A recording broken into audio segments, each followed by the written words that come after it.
She wore white silk and a crown of lies. Alara Whitmore stood alone in the marble hall of Hale Manor, still dressed in her wedding gown, her hands trembling as the echo of her husband's confession hung in the air like poison. The Duke, her husband of exactly 3 hours, had just told her he loved another woman. Not a stranger, not some distant affair. Lydia, her best friend, the only person she'd ever trusted. And he wasn't ending it. The betrayal was so complete, so surgically precise, that for a moment Alara couldn't breathe. But here's the thing about being broken in front of people who expect you to stay broken. Sometimes, you decide to burn the whole world down instead. If you want to see how a discarded duchess destroys the people who underestimated her, stay until the end. Drop a like, hit subscribe, and comment what city you're watching from. I want to see how far this story travels. The wedding had been flawless. That's what everyone said afterward anyway. The flowers were perfect. White peonies and ivory roses imported from the southern estates.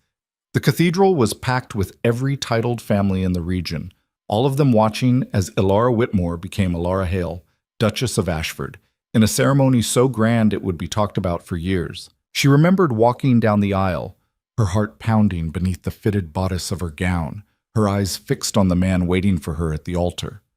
Duke Adrian Hale, 32 years old, devastatingly handsome in that cold, untouchable way that made people nervous. Dark hair, sharp jawline, eyes the color of smoke. He didn't smile when she reached him, didn't even look particularly interested. But that was fine. Alara had been told from the beginning that this was a political marriage, a strategic alliance between two powerful families. Love wasn't part of the contract. Still, she'd hoped. God, she'd hoped. Because Adrian had been kind during their brief courtship. Or at least, not unkind. He'd taken her to dinner twice, asked polite questions about her interests, listened when she spoke about the charities she supported. He'd even laughed once, a real laugh, when she'd made a joke about the absurdity of 7-course meals. It wasn't passion, but it was something. A foundation, a starting point. And Alara had convinced herself that starting points could grow into something real. Now, standing in the private sitting room of Hale Manor, still in her wedding dress, she realized how desperately foolish that hope had been. Adrian stood by the window, his back to her, one hand braced against the frame. He'd removed his jacket and loosened his cravat, but he still looked every inch the Duke, controlled, composed, untouchable. The silence between them stretched long enough that Alara started to wonder if he'd forgotten she was there. Adrian? Her voice came out smaller than she wanted. He didn't turn around. We need to discuss the terms of our arrangement. Arrangement. Not marriage, not partnership. Arrangement. Alara's hands clenched in the silk of her skirt. I thought we already did. Your advisors and my father signed the business terms, yes. Adrian's voice was flat, bored almost. I'm talking about the personal ones. Something cold settled in Alara's chest. What do you mean? Finally, he turned to face her. His expression was unreadable, those gray eyes scanning her like she was a balance sheet he needed to review. I want to be clear about expectations. You'll have your own chambers. We'll maintain separate schedules except for public appearances. You'll attend the necessary social functions as my wife, but beyond that, I expect you to occupy yourself independently. Each word landed like a slap. Alara forced herself to breathe. You're saying you don't want a real marriage. I'm saying I want an honest one. He moved away from the window, pouring himself a drink from the crystal decanter on the side table. He didn't offer her one. Most couples in our position lie to themselves. Pretend at affection they don't feel. I'm simply suggesting we skip the charade. I see. Alara's throat felt tight. And what about children? Heirs? Eventually. He took a long sip of whiskey. When necessary, but there's no rush. Because you don't want to touch me. The words came out sharper than she intended, but Adrian didn't even flinch. I didn't say that. You didn't have to. For the first time, something flickered in his expression. Annoyance, maybe, or impatience. Alara, don't make this more dramatic than it needs to be. We barely know each other. I'm simply being realistic about what this marriage is. And what is it exactly? A merger. He set down his glass. Your family needed financial stability. Mine needed a respectable duchess without scandal. We both got what we wanted. Did we? Alara's hands were shaking now, and she hated it. Hated that he could stand there so calm while her entire world was crumbling. Because I wanted a partner, someone I could trust, maybe even someone I could love.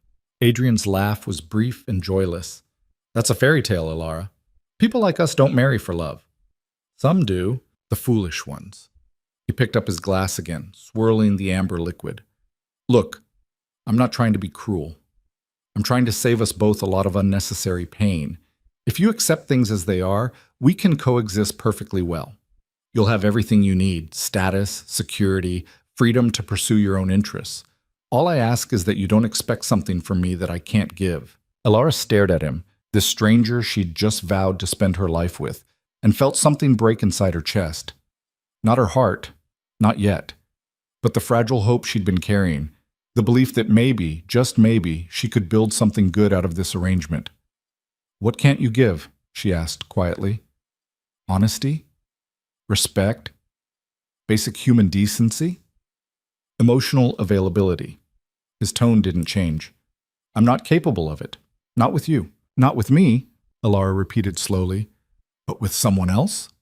The silence that followed was different, heavier. Adrian's jaw tightened just barely, but it was enough. Alara's stomach dropped. There's someone else. It wasn't a question. He didn't answer right away. Just stood there, drink in hand, looking at her with those cold, unreadable eyes. And then, finally, yes. The word hit her like a physical blow. How long? Does it matter? How long? Adrian sighed like she was being tedious. 5 years. 5 years. Alara's mind reeled. 5 years meant this relationship, whatever it was, had existed through their entire courtship. Through every polite dinner, every carefully orchestrated public appearance, every moment Alara had believed she was building something with him. You were with her while you were courting me. Her voice sounded distant, like it was coming from someone else. The courtship was a formality. You knew that. I knew it was arranged. I didn't know I was a cover story. You're not... Adrian stopped, rubbed his temple. This isn't about you, Alara. My personal life and our marriage are separate things. Separate. She almost laughed. We've been married for 3 hours. And in those 3 hours, nothing has changed from what it was before. He looked at her steadily. I made vows today because they were required. I'll honor them publicly, but privately, I need you to understand that I have commitments elsewhere. Commitments. Like he was talking about a business contract. Alara wrapped her arms around herself, suddenly freezing despite the warmth of the room. Are you going to tell me who she is? No. Why not? Because it doesn't concern you. It absolutely concerns me. The words burst out of her, loud enough that Adrian actually looked surprised. I'm your wife. I have a right to know who you're... She couldn't finish the sentence. You're my Duchess, Adrian corrected. And as my Duchess, you have a responsibility to maintain discretion. This doesn't have to be painful, Alara. If you simply accept... Accept what? That my husband has a mistress? Yes. The bluntness of it stole her breath. Adrian set down his glass and walked toward her, stopping a few feet away. Up close, she could see the faint lines around his eyes, the shadow of stubble along his jaw. He was beautiful, in a harsh sort of way, and completely empty. I'm not going to lie to you, he said quietly. I'm not going to pretend to be something I'm not. Most men in my position would. They'd keep their affairs secret, sneak around, make their wives feel crazy for suspecting. I'm giving you the truth. Isn't that better? Better? Alara's laugh was broken. You think this is better? I think it's honest. It's cruel. It's realistic. He studied her face, and for a moment, something almost like pity flickered in his expression. You're young, Alara. You still believe in romance and grand passion and all those pretty lies, but this is the world we live in. Marriages like ours aren't about feelings. They're about duty, legacy. The sooner you accept that, the easier this will be. For you. For both of us. Alara wanted to scream, wanted to throw something, hit him, run, anything to release the pressure building in her chest. But she'd been trained her whole life to be composed, controlled, perfect. Ladies don't make scenes. Duchesses don't lose their tempers. So instead, She asked the question she wasn't sure she wanted answered. Do you love her? Adrian's expression shifted, just barely, but enough. Yes, he said. And there it was, the final nail. Elara turned away from him, her vision blurring. She would not cry, would not give him that satisfaction. She walked to the far side of the room, putting distance between them, her mind racing. 5 years. He loved her. Had loved her through their entire courtship, through the engagement, through the wedding. Every moment Elara had spent trying to connect with him, he'd been thinking of someone else. I want her name, Elara said, her back still to him. No. I want to know who she is. Elara, tell me her name. The command in her voice surprised even her. Adrian was quiet for a long moment. Why? He asked finally. What difference does it make? Because I deserve to know who I'm competing with. You're not competing. You've already won. You're the Duchess. And she gets your heart. She gets what's left of it, yes. Elara closed her eyes. The cruelty wasn't intentional. That was almost worse. He genuinely didn't understand why this was destroying her. Please, she whispered, just tell me. Another long silence, then, Lydia Vance. At first, Elara was sure she'd misheard. The name didn't make sense, couldn't make sense, because Lydia Vance was... No. What did you say? She turned slowly. Adrian's expression was carefully neutral. Lydia Vance, you asked for her name. The room tilted. Lydia. Lydia Vance, her best friend, her only real friend, the girl she'd known since they were children, who'd held her hand at her mother's funeral, who'd helped her pick out her wedding dress just 2 weeks ago. Lydia, who'd stood beside her at the altar today as her maid of honor, smiling and radiant and... No! The word came out flat. You're lying. I'm not. Lydia would never... She has. For 5 years. Elara's legs gave out. She caught herself on the back of a chair, her fingers digging into the velvet. 5 years.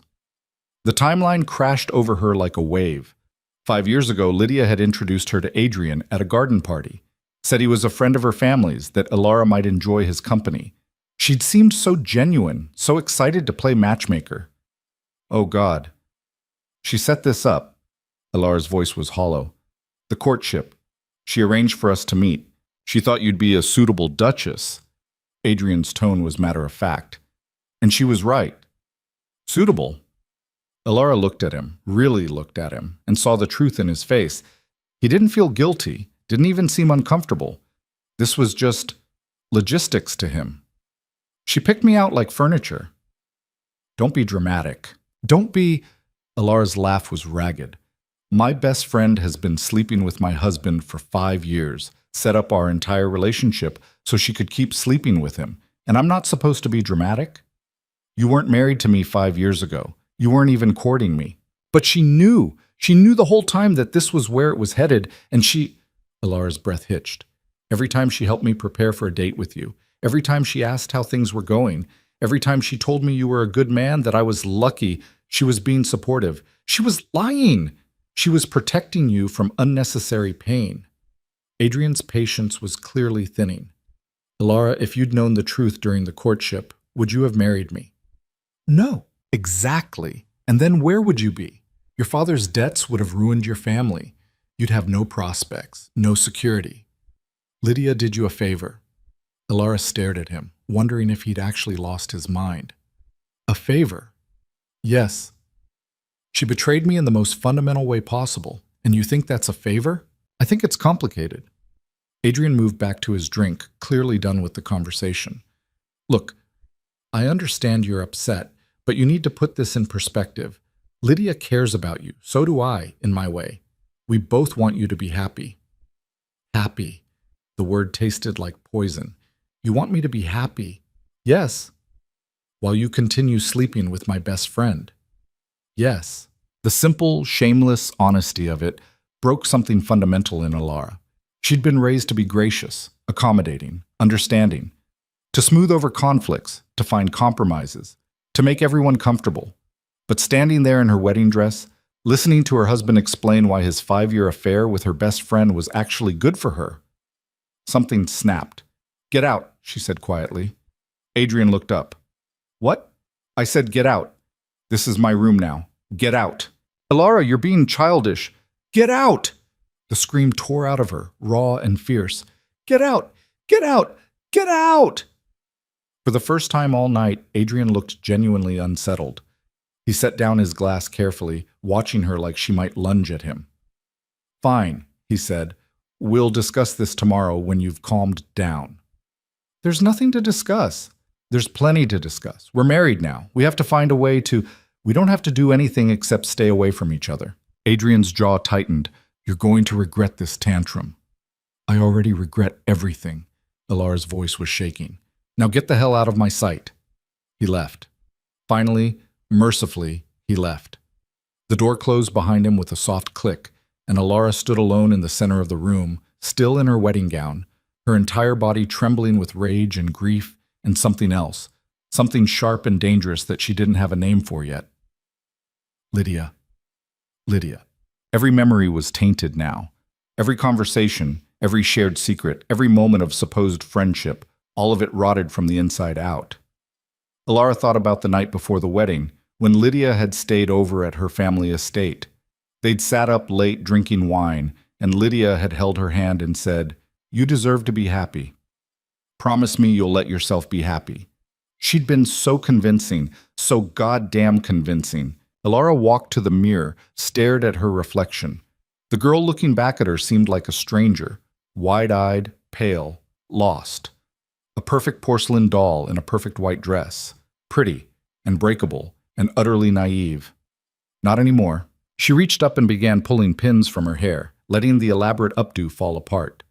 The veil came next, tossed carelessly onto the floor. Then the necklace, Adrian's wedding gift, a string of diamonds that probably cost more than most people earned in a lifetime.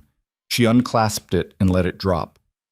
By the time she was done, she stood in just the dress, her hair wild around her shoulders, her face blotchy from the tears she'd finally let fall. And in the mirror she saw something that hadn't been there before. Not the perfect Duchess, not the naive girl. Something harder, angrier, dangerous. Tomorrow she would face them both, Adrian and Lydia. Tomorrow she would figure out exactly what to do with this fury burning in her chest. But tonight she would let herself feel every bit of it. The betrayal, the humiliation, the absolute devastating loss of everything she'd believed was true. And when morning came, she would decide who Alara Hale was going to be. Because one thing was certain, it wouldn't be the woman they expected her to be. Not anymore. Never again. Alara didn't sleep. She sat by the window in her chambers, still wearing the wedding dress, watching dawn break over the estate grounds. The light came slowly, turning the sky from black to gray to pale gold, and with it came a clarity she hadn't expected. The tears had stopped sometime around 3 in the morning. The shaking had stopped around 4. By 5, all that remained was a cold, crystalline anger that felt almost like peace. She heard the staff beginning to move through the hallways. Soft footsteps, hushed voices, the distant clatter of breakfast preparations. Normal sounds, a normal morning, except nothing would ever be normal again. A knock at the door made her turn. "Your Grace?" It was Marian, her new lady's maid. "I've brought your breakfast. May I come in?" Alara's voice came out steady. "Yes." Marian entered with a tray, her eyes widening slightly at the sight of Alara still in her gown, hair loose, the room untouched from the night before, but she was well trained enough not to comment. She set the tray on the small table and began moving toward the wardrobe. "I'll prepare your dress for the day, Your Grace. The Duke mentioned you'd be receiving morning callers." "No," Marian paused. "Your Grace? No callers today." Alara stood, her legs stiff from sitting motionless for hours. "And I'll dress myself. But I should at least help you out of..." "I said I'll manage." The sharpness in her tone made Marian flinch. Alara forced herself to soften it. "Thank you, Marian. That will be all." The maid hesitated, clearly torn between duty and self-preservation, then curtsied and left. The moment the door closed, Alara reached behind herself and began wrestling with the buttons of her gown. There were 43 of them, tiny silk-covered things that required another person's hands. She didn't care. She yanked and twisted until she heard fabric tear, felt the dress loosen enough to step out of. It pooled on the floor like a discarded skin. She left it there and dressed herself in a simple day dress, something she could manage alone. Her fingers fumbled with the fastenings, but she got it done. Then she sat at the vanity and pulled her hair into a severe knot at the base of her skull. No curls, no softness. When she looked at herself in the mirror, she barely recognized the woman staring back. Good. Another knock, softer this time. Elara, Lydia's voice. Are you awake? I brought pastries from that bakery you love, the one with the chocolate croissants. The sound of that voice, so familiar, so warm, so utterly false, made something vicious coil in Elara's stomach. She stood, smoothed her skirts, and walked to the door. Opened it. Lydia stood in the hallway holding a small basket, her smile bright and easy. She was beautiful, as always. Blonde hair in perfect ringlets, blue eyes clear and guileless, dressed in a soft pink morning gown that made her look like spring itself. Everything about her radiated innocence. 5 years of practice, Elara realized. 5 years of perfecting the performance. There you are. Lydia stepped forward as if to embrace her. I wanted to check on you before I left. Make sure my favorite Duchess survived her first night of... She stopped. Elara hadn't moved, hadn't smiled, hadn't done anything except stand there staring at her. Elara, what's wrong? The concern in her voice was exquisite, perfectly calibrated.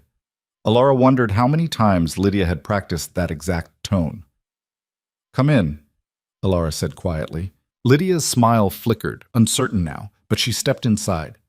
Elara closed the door behind her and turned the lock.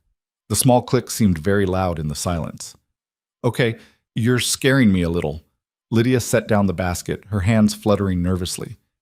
Did something happen? Did Adrian... Yes. Elara walked past her to stand by the window. Adrian and I had a very enlightening conversation last night. Oh? Lydia's voice was carefully neutral. About what? About honesty. About expectations. About the nature of our marriage. Elara kept her gaze on the gardens below. And about you. The silence that followed was different, thicker. Me? Lydia's laugh was just slightly too high. Why would he talk about me? He told me everything. Elara heard the sharp intake of breath, the rustle of fabric as Lydia shifted her weight. When her friend spoke again, the warmth was gone. What did he tell you? You know what he told me. Elara, I don't... 5 years. Elara turned to face her. You've been sleeping with my husband for 5 years. You set up our courtship. You helped me pick out my wedding dress. You stood beside me yesterday and smiled while I married the man you're in love with. Her voice was eerily calm. Did I miss anything?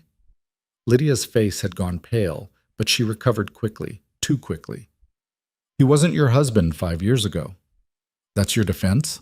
It's the truth. Lydia lifted her chin. Adrian and I have been together since long before you even met him. What we have, it's real. It's been real for years. And what am I?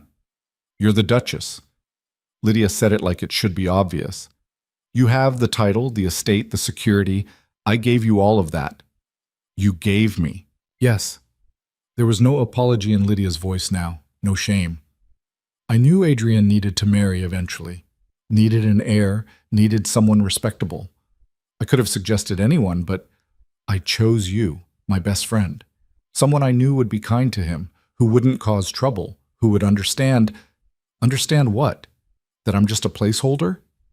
That's not... Lydia stopped, recalibrated.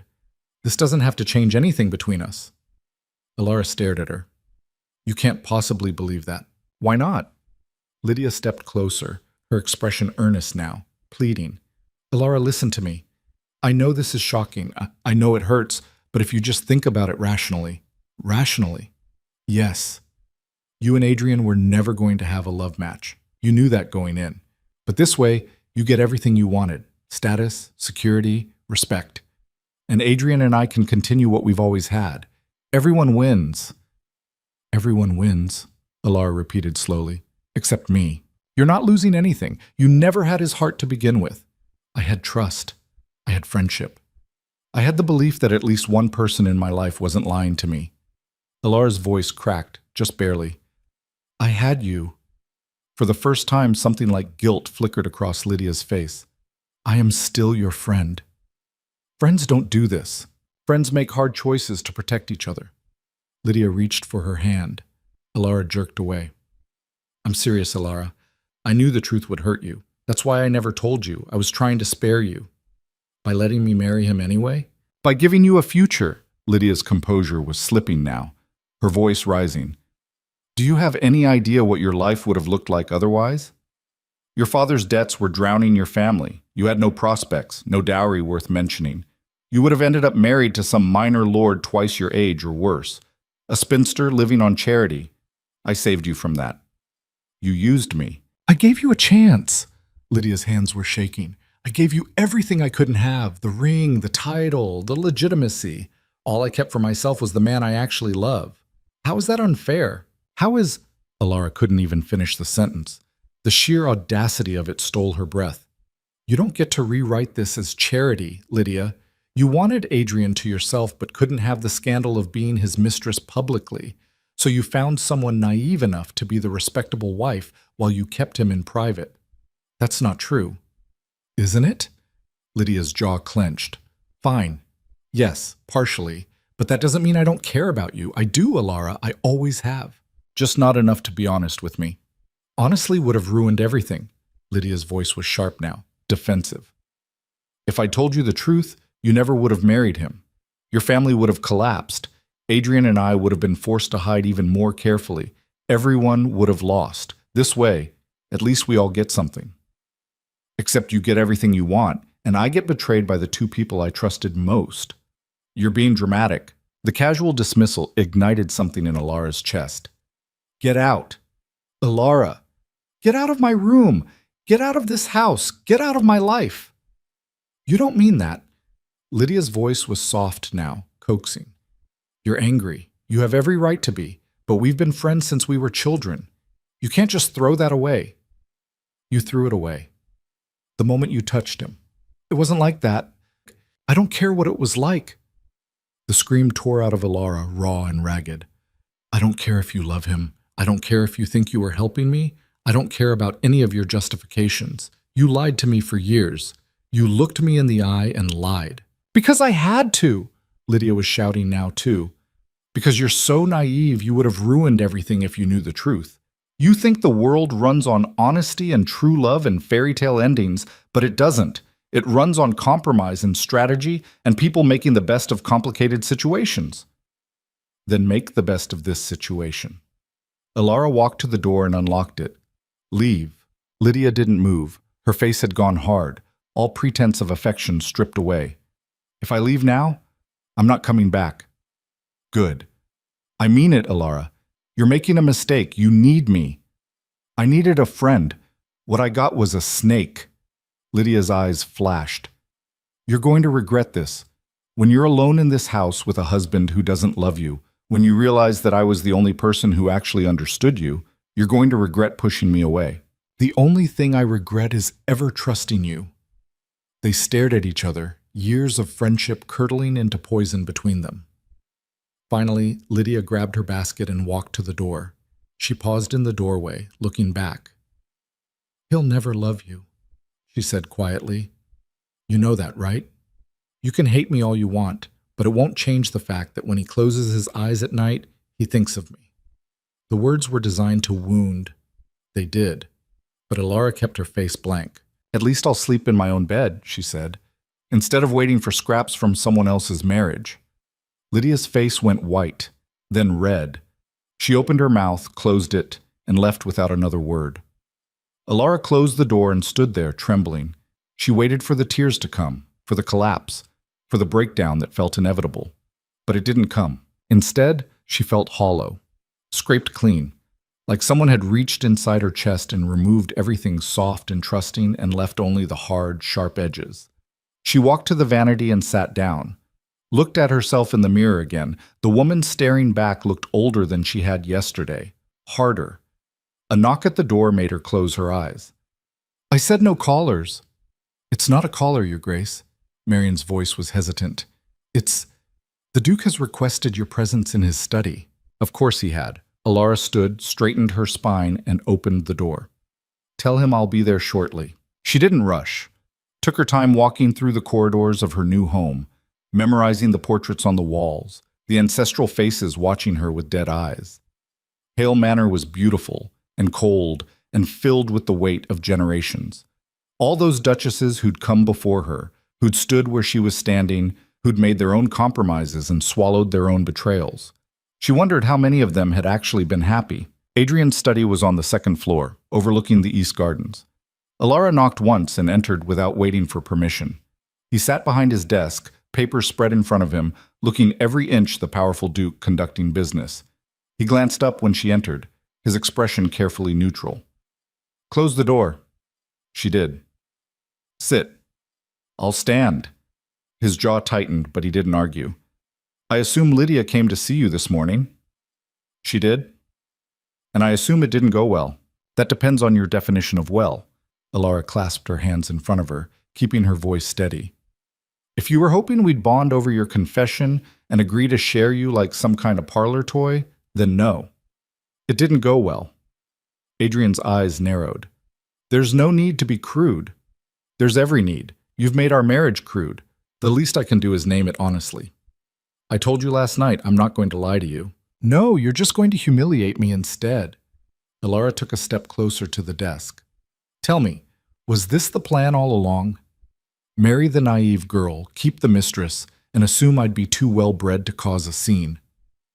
"I assumed you'd be reasonable." "Reasonable?" She laughed, sharp and bitter. "About my husband sleeping with my best friend. About the reality of aristocratic marriage." Adrian set down his pen. "Alara, I understand you're upset." "Stop saying that. Stop telling me you understand. You don't." "Then enlighten me." He leaned back in his chair, watching her with those cool gray eyes. "What would you have me do? End things with Lydia? Pretend to be in love with you? Rewrite 5 years of my life to make you feel better about a marriage you knew was political from the start? I'd have you act like you have a shred of human decency. I've given you honesty. Most women in your position don't even get that. Most women in my position aren't stupid enough to marry men like you." The words landed hard. Adrian's expression shifted, not to anger exactly, but something colder, more dangerous. "Careful," he said quietly. "Why?" Alara felt reckless, unmoored. "What are you going to do? Divorce me? Ruin my reputation? You need me, Adrian. You said so yourself. You need a respectable duchess. So I'm stuck here, and you're stuck with me, and we're both just going to have to live with the consequences of your choices." "My choices." He stood, moving around the desk to face her. "You had choices too. You could have refused the marriage, could have told your father to find another solution to his debts." "You know I couldn't." "You mean you wouldn't? Because you wanted the title, the estate, the security." He stepped closer. "So don't pretend you're some innocent victim here. You wanted something from this marriage too." "I wanted a partner." "You wanted a fantasy." His voice was sharp now, cutting. "You wanted some romantic notion of love and devotion and happily ever after. But that's not what this world offers people like us. We make alliances. We fulfill duties. We play our parts." "And what part am I playing exactly?" "The Duchess." "The decoration, you mean, if that's how you choose to see it." Alara stared at him, this man she'd married less than 24 hours ago, and felt something shift inside her. The hurt was still there, the betrayal, the humiliation, but underneath it, something else was growing, something cold and calculating and absolutely furious. "Fine," she said. Adrian blinked. "Fine? You want me to play the Duchess? I'll play the Duchess." She met his eyes, held them. "I'll attend your social functions. I'll smile for your colleagues. I'll be the perfect, respectable wife in public.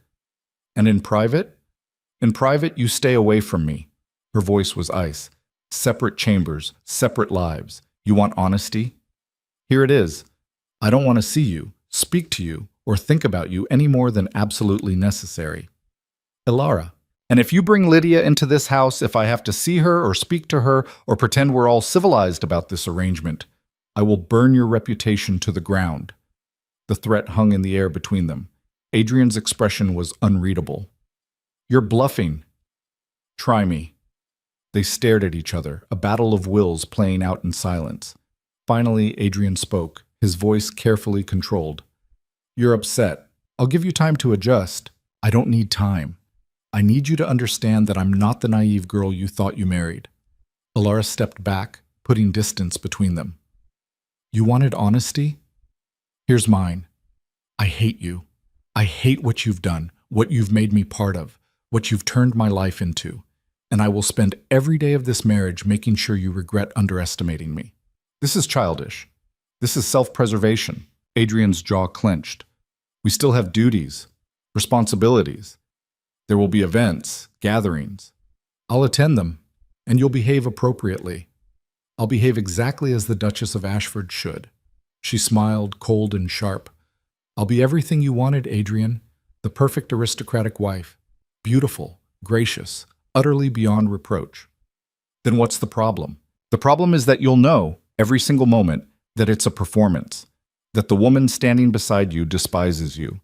That your perfect Duchess would rather be anywhere else in the world than in your presence." She walked to the door, paused with her hand on the handle. "Enjoy your honesty." She left before he could respond.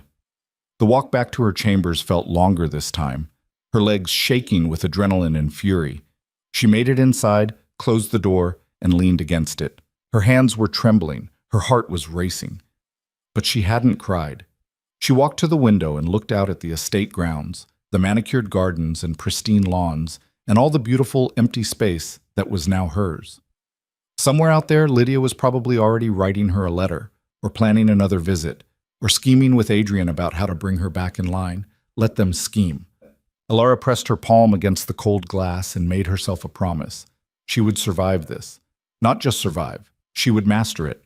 Learn the rules of this world, the games these people played, the weapons they used against each other. And then she would use those weapons better than any of them.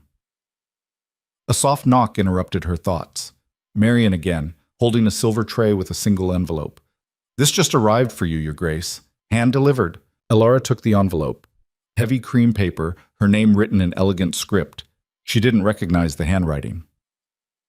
Marian left. Alara broke the seal and unfolded the letter. "Duchess, welcome to the family. I'm sure my nephew has made quite the impression on your first day of marriage. If you find yourself in need of counsel, or simply a friendly face, I'd be delighted to receive you for tea tomorrow at 3. Cordially, Lady Marguerite Hale." Alara read it twice. Lady Marguerite was Adrian's aunt, his father's younger sister. She lived in the city, rarely visited the estate. Alara had met her exactly once during the courtship, a brief introduction at a garden party. She remembered a sharp-eyed woman with silver hair and an unsettling smile. The timing of this invitation felt deliberate. Like Marguerite knew something had happened, was extending a lifeline, or setting a trap. Alara folded the letter carefully and set it on her vanity. She had no idea what game Marguerite was playing, but she was suddenly desperate to find out. Because if there was one thing she'd learned in the last 12 hours, it was this. She couldn't fight this battle alone. And if she was going to survive in this world of beautiful lies and ruthless games, she needed to learn from someone who'd been playing longer than any of them. She sat down at the small writing desk in the corner and pulled out a sheet of paper. Her hand was steady as she wrote her response. "Lady Marguerite, 3 o'clock tomorrow would be perfect. Your devoted niece, Alara." She sealed the letter and handed it to Marian with instructions to have it delivered immediately. Then she sat alone in her chambers, watching the afternoon light stretch across the floor, and tried to figure out what kind of woman would invite a brand new duchess to tea less than 2 days after her wedding. The answer came to her slowly, uncomfortably. The kind who knew exactly what was happening behind closed doors. The thought should have terrified her. Instead, it felt like the first solid ground she'd found since walking down that aisle. The rest of the day passed in a strange, suspended quiet. Adrian didn't come to her chambers. Lydia didn't return. The staff moved through the house like ghosts, clearly aware that something had shattered but too well trained to acknowledge it.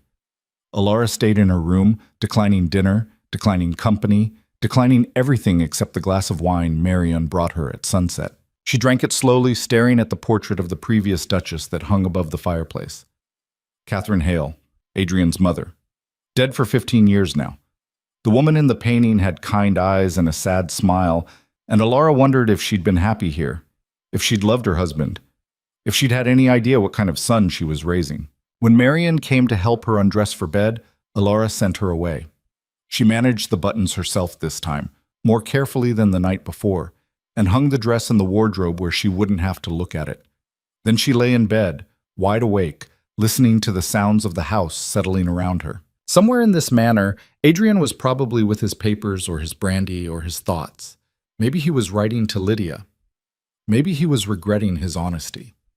Maybe he didn't think about Alara at all. She turned over, punched the pillow, and forced her eyes closed.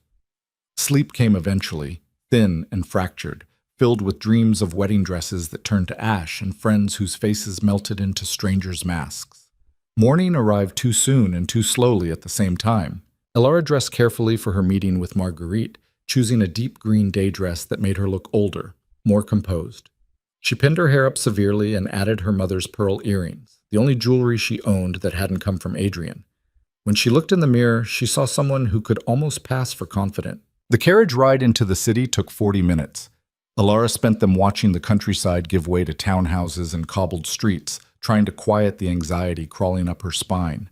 She had no idea what she was walking into. Marguerite could be an ally or another enemy, could be offering genuine help or setting an elaborate trap. But staying in that house, doing nothing, waiting for Adrian and Lydia to decide her fate, that was worse than any trap. Marguerite's townhouse sat on a tree-lined street in the fashionable district, elegant but not ostentatious. A butler answered Alara's knock and led her through a foyer decorated in rich burgundy and gold, up a curved staircase to a sunlit sitting room on the second floor. Lady Marguerite Hale sat by the window with a book in her lap, looking exactly as Alara remembered, sharp cheekbones, silver hair swept into an intricate knot, eyes that missed nothing. She wore black, which seemed excessive for a woman who'd been widowed over a decade ago, but somehow it suited her. "Your Grace." Marguerite closed her book and stood, offering a small smile. "How lovely to see you again. Please sit." Alara sat in the chair across from her, hands folded in her lap. A tea service was already laid out on the low table between them. Delicate china cups, small sandwiches, frosted cakes. The kind of spread that took planning. "Thank you for receiving me, Lady Marguerite. Please, call me Marguerite. We're family now." She poured tea with steady hands. "Cream? Sugar?" "Just cream, thank you. Marguerite prepared the cup and handed it to Alara, then settled back with her own. For a long moment, they sat in silence. Two women drinking tea like this was a perfectly ordinary social call. Finally, Marguerite spoke. "How are you finding married life?" The question was casual, but her eyes were laser-focused. Alara took a sip of tea, buying herself time to think. "It's been educational. I imagine it has." Marguerite set down her cup. "My nephew is many things, intelligent, capable, ruthlessly efficient, but he's never been particularly skilled at empathy." That's one way to put it. "And Lydia Vance?" Marguerite's voice was light, almost conversational. "Is she still as charming as ever?" The casual mention of Lydia's name sent a jolt through Alara's chest. She set down her cup carefully, keeping her face neutral. "You know, my dear girl, everyone knows. They've been carrying on for years. The only person who didn't know was you." The bluntness of it stole Alara's breath. "And no one thought to tell me?" "Why would they? You were perfect for Adrian's purposes, well-bred, respectable, naive enough not to ask uncomfortable questions. Telling you the truth would have ruined a perfectly convenient arrangement." Marguerite leaned forward slightly. "I'm sorry, by the way. I should have warned you. I considered it. Why didn't you?" "Because I wasn't sure you'd believe me. And because—" She paused, choosing her words carefully. "I wanted to see what kind of woman you were, whether you'd break or bend. And now? Now I'm curious to find out." Marguerite's smile was sharp. "You could have stayed silent, accepted the situation. Most women in your position do, but you came here instead. That tells me you're either very brave or very foolish." "Maybe both." "Maybe." Marguerite picked up a small cake, examined it, set it back down. "Let me be clear about something, Alara. I don't particularly like my nephew. I love my brother, Adrian's father, but Adrian himself is difficult, arrogant, too much like his mother's side of the family. Cold-blooded." "Then why are you helping me?" "Who said I'm helping you?" The question landed like a slap. Alara sat back, reassessing. Marguerite watched her with those sharp eyes, waiting. You invited me here, Alara said carefully. The day after my wedding. That's not coincidence. No, it's not. So what do you want? The same thing you want. To see my nephew held accountable for once in his privileged life. Marguerite's voice hardened. Adrian has spent years doing exactly as he pleases. Consequences be damned. His father spoiled him. His title protects him, and his wealth ensures no one challenges him. He thinks he's untouchable. He might be right. Or, Marguerite said softly, he might have finally made a mistake big enough to cost him something. Alara's pulse quickened. What kind of mistake? You. Marguerite stood, walked to the window overlooking the street. Adrian married you because he needed a duchess, someone to manage the social obligations he finds tedious, to produce an heir eventually, to maintain the appearance of respectability. He thought you'd be grateful enough for the position that you'd overlook his indiscretions. He thought wrong. Exactly. Marguerite turned back to face her. Which means you have power, whether you realize it or not. You're the Duchess of Ashford. That title carries weight, and if you use it correctly, you can make him suffer. How?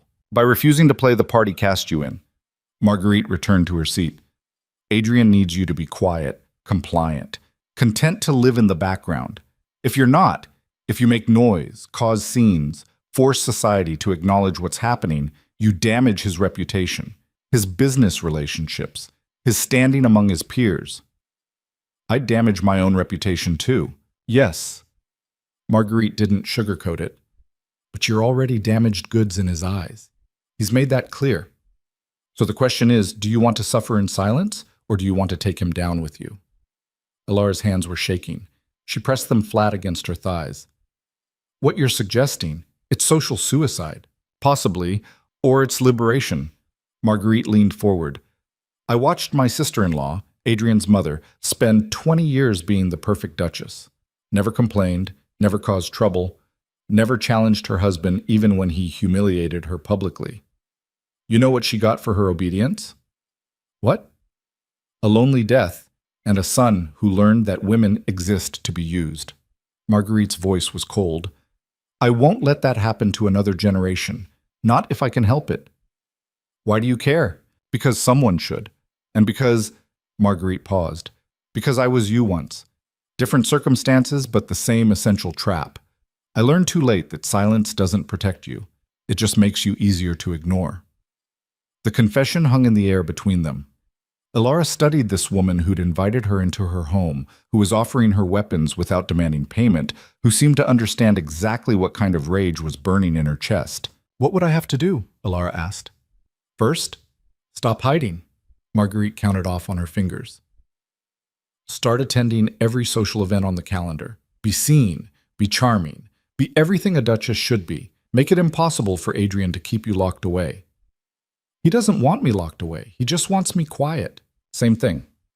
Second, and this is important, make friends. Real ones. Women with influence, with sharp tongues, with the kind of social power that can ruin reputations at tea parties. How? I'll introduce you. Marguerite smiled. There are quite a few women in our circles who'd love nothing more than to watch a powerful man get what's coming to him. You'd be surprised how many of us have our own axes to grind. Alara's mind was racing. And then what? Then you wait. Be patient. Let Adrian get comfortable. Let him think you've accepted your place. Marguerite's eyes glinted. And when the moment is right, when there's a gathering large enough, public enough that he can't control the narrative, you tell everyone the truth. About him and Lydia. About all of it. The affair, the manipulation, the fact that he married you to cover for his mistress. Make them see him for what he is.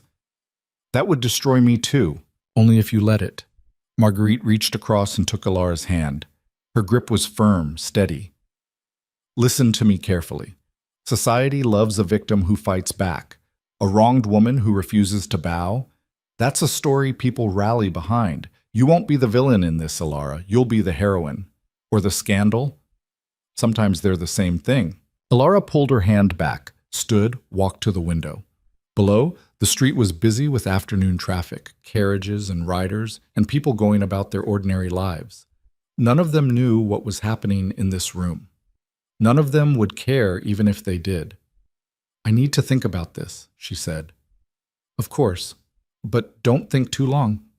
Marguerite's voice was gentle now. "Every day you stay silent is another day Adrian wins. Another day he gets to have everything while you get nothing." Alara turned. "What did you get out of this?" "Satisfaction." Marguerite smiled. "And maybe, if we do this right, a nephew who finally learns that actions have consequences." "You really hate him." "I hate what he represents, men who think they own the world and everyone in it." She stood, smoothed her skirts. "But I don't hate you, Alara, and I don't want to see you wasted on a marriage that will drain every bit of light from your life. You deserve better. I don't even know what better looks like anymore." "Then let me show you." The offer was tempting, too tempting. Alara knew she should be suspicious, should question Marguerite's motives, should consider the possibility that this was all some elaborate game she didn't understand yet. But standing there in that sunlit room with a woman who actually seemed to see her as something more than a pawn, she wanted to believe. "There's a garden party next week," Marguerite said, at the Ashworth estate. "Everyone who matters will be there. Adrian will expect you to attend with him." "I know, he already mentioned it." "Good. That's where we start." Marguerite walked to her desk and pulled out a piece of paper, began writing. "I'm going to give you names. Women you need to meet, impress, befriend. Think of it as building an army. An army for what? For when you declare war."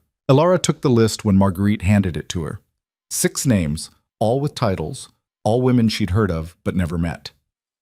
Lady Pemberton, the Countess of Surrey, Mrs. Helena Blackwood.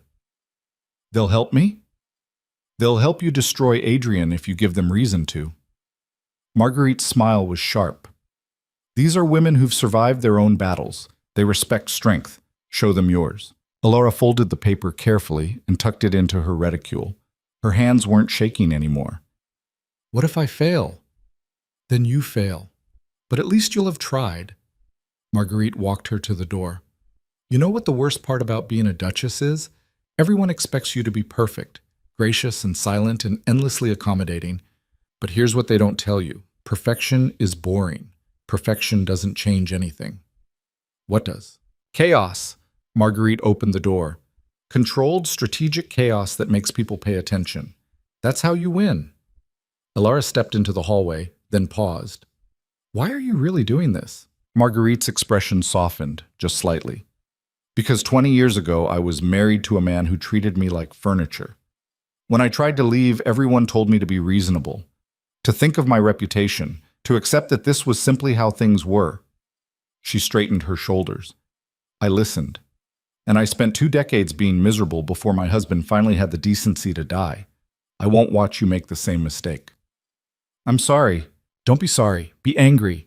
Use it." She touched Alara's arm briefly. "Come see me again after the party. Tell me how it went."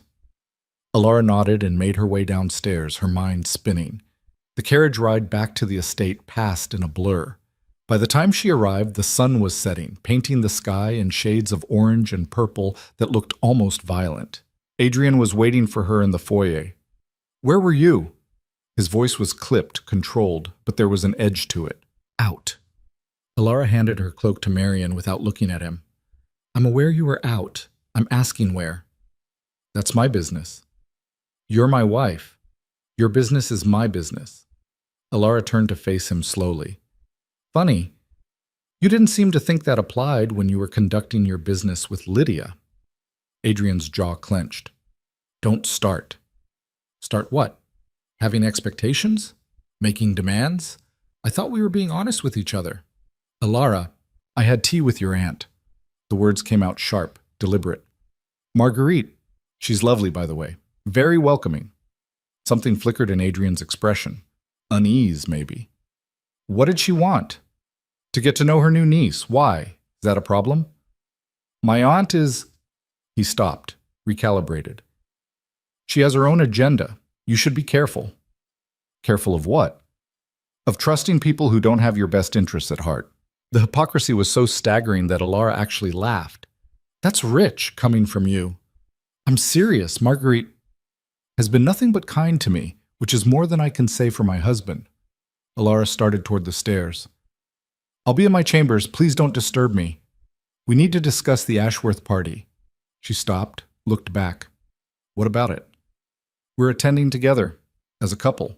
I expect you to behave appropriately. Define appropriately. You know what I mean? No, I really don't. Does appropriately mean smiling while you parade me around like a prize? Or does it mean staying quiet when Lydia inevitably shows up? Alara's voice was poisonous. Please, Adrian, be specific. I want to make sure I play my part correctly. This attitude needs to stop. Or what? You'll divorce me? Go ahead. I'm sure society will be very understanding when you explain why you're abandoning your wife of 3 days. Alara, I'll be ready at the required time. I'll wear something suitable.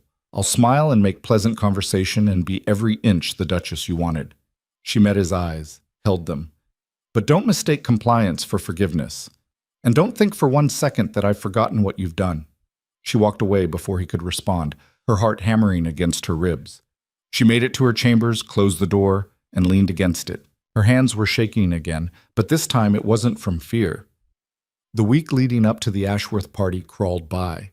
Alara spent her days studying Marguerite's list, memorizing names and titles and snippets of gossip. She had Marian bring her every society paper, reading between the lines of who was allied with whom, which families were rising and which were falling, where the real power lay beneath the polite surfaces. Adrian kept his distance.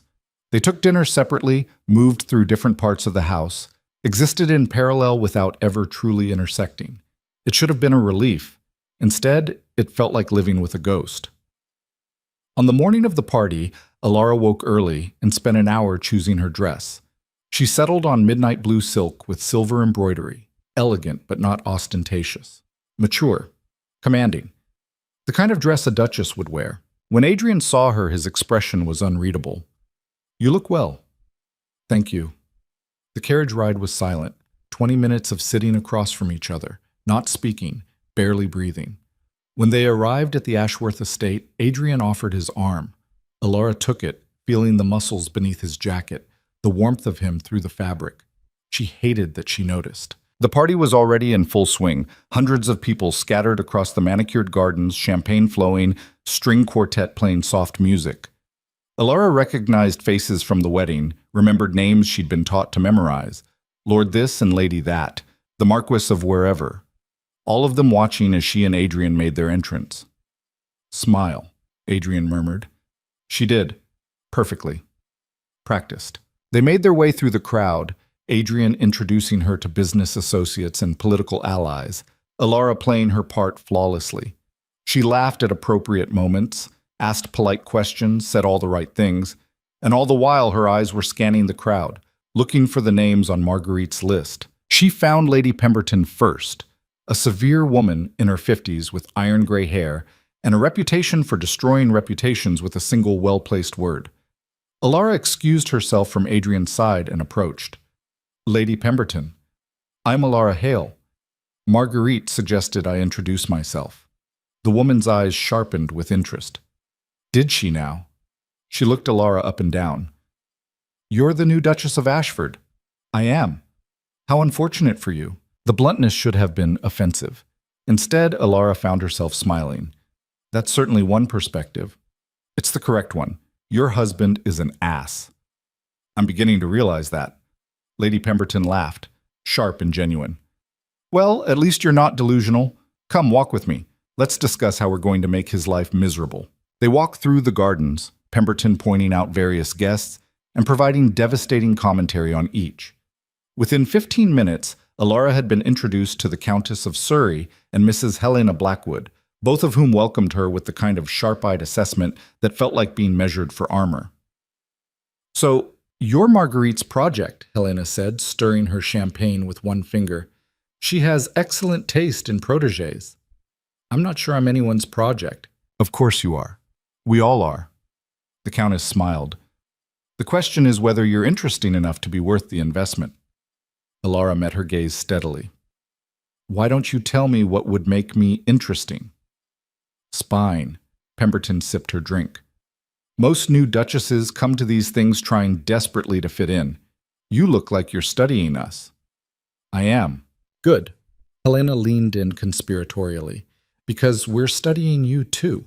And if you want to survive in this world, really survive, you'll need to learn fast. Learn what? How to weaponize gossip, how to build alliances, how to destroy your enemies so thoroughly they don't even realize they're bleeding until it's too late. The Countess's smile was sharp. Marguerite says you have potential. Let's find out if she's right. They talked for another 20 minutes, Elara absorbing information like a sponge. Who owed whom favors, which marriages were shaky, where the fault lines ran through society's perfect surface. It was intoxicating and terrifying in equal measure. Then she saw her. Lydia. Standing near the fountain, laughing at something an older gentleman was saying, looking radiant in pale pink. And beside her, just slightly too close, was Adrian. Elara's vision tunneled. The champagne glass in her hand trembled. "Ah," Pemberton said quietly, "I see she's here." "You know?" "Everyone knows, darling. They've been carrying on for years." She watched Elara's face carefully. "The question is what you're going to do about it." Elara took a breath, then another. Marguerite's words echoed in her head. When the moment is right, when there's a gathering large enough, public enough that he can't control the narrative, you tell everyone the truth. This was the moment. This was the gathering, and every person who mattered was watching. "Excuse me," Elara said quietly. She walked across the lawn, each step deliberate, her pulse roaring in her ears. People turned to watch her pass, conversations dying in her wake. By the time she reached Adrian and Lydia, half the party had gone silent. Adrian saw her first. "Elara, we were just—" "I know what you were doing." Her voice carried in the sudden quiet. "I know exactly what you've been doing, both of you." Lydia's face went pale. "Elara, please, not here." "Where else?" Elara looked around at the crowd, at all those aristocratic faces watching with barely concealed fascination. "Should we discuss this privately? The way you and my husband have been conducting your affair privately for the past 5 years?" Gasps rippled through the crowd. Adrian's expression went cold. "Elara, stop this." "Stop what?" "Telling the truth." She turned to face the crowd fully now, her voice ringing clear. "My husband, the Duke of Ashford, has been sleeping with my best friend since long before we were married. They arranged our entire courtship. She picked me out specifically because she knew I'd be too naive, too desperate, too grateful to cause trouble when I found out." "You're hysterical," Adrian hissed. "I'm honest." Elara looked at him, let every ounce of her contempt show. "You wanted honesty, didn't you? You said we should skip the charade. So here it is. No more pretending, no more playing perfect. Everyone gets to know exactly what kind of man the Duke of Ashford really is." The silence was absolute. 300 people holding their breath. And then Lydia laughed. "Oh, Elara." Her voice was pitying. "This is pathetic. You're making a scene because you're jealous, because you can't handle the fact that your marriage isn't a fairy tale. I'm making a scene because you're a liar and a traitor, and I want everyone here to know it." Lydia's smile hardened. "Careful.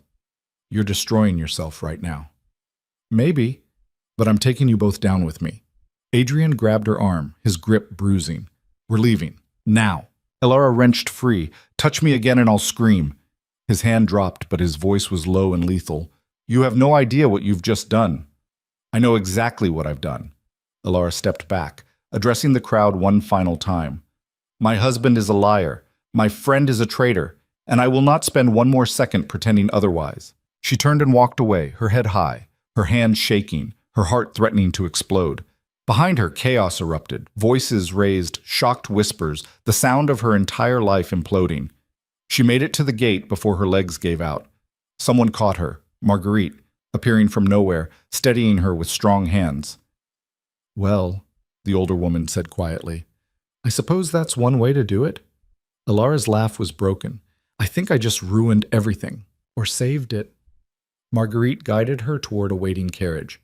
"Either way, there's no going back now."